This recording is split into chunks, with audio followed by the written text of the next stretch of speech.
শপথ নেওয়ার পর থেকে রাজধানীতে পুলিশি এসকর্ট নিয়ে চলাফেরা করছিলেন সরকারের ২৫ জন মন্ত্রী ও মন্ত্রী পদমর্যাদার উপদেষ্টা।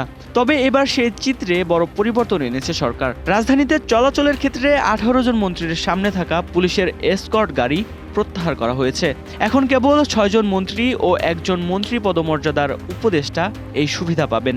সরকারের দাবি এটি শুধু নিরাপত্তা নয়, বরং প্রশাসনিক দক্ষতা, জ্বালানি সাশ্রয় এবং সরকারের বহর ছোট করার নীতির অংশ। ফলে রাজধানীর রাজপথে মন্ত্রীদের বহরে চোখে পড়বে অনেক কম পুলিশি উপস্থিতি।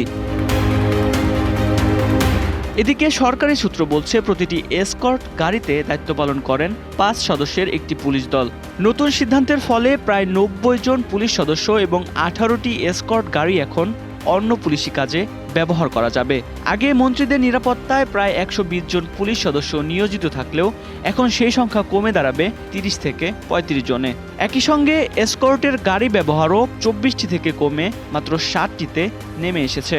রাজধানীর যানজট কমানো, জ্বালানি ব্যয় হ্রাস এবং পুলিশের সীমিত জনবল আরও কার্যকর কাজে লাগানোর লক্ষ্যেই এই সিদ্ধান্ত নেওয়া হয়েছে বলে জানিয়েছে সংশ্লিষ্ট সূত্র।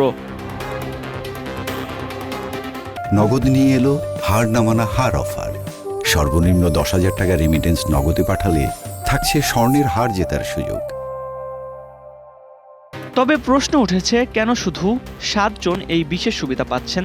বর্তমানে স্থানীয় সরকার মন্ত্রী মির্জা ফখরুল ইসলাম আলমগীর, স্বরাষ্ট্রমন্ত্রী সালাউদ্দিন আহমেদ, অর্থ ও পরিকল্পনা মন্ত্রী আমির খসরু মাহমুদ চৌধুরী, সমাজ কল্যাণ ও মহিলা শিশু বিষয়ক মন্ত্রী অধ্যাপক ডক্টর AZM জাহিদ হোসেন, পররাষ্ট্রমন্ত্রী ডক্টর খলিলুর রহমান, বিদ্যুৎ, জ্বালানি ও খনিজ সম্পদ মন্ত্রী ইকবাল হাসান মাহমুদ এবং পরিকল্পনা উপদেষ্টা রাশেদ আল মাহমুদ তিতুমিরের এসকর্ট বহাল রাখা হয়েছে।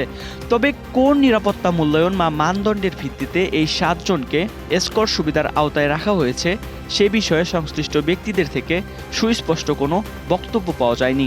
এ বিষয়ে একাধিক পুলিশ কর্মকর্তা জানিয়েছেন, প্রয়োজনের ভিত্তিতেই তাদের এই সুবিধা বহাল রাখা হয়েছে।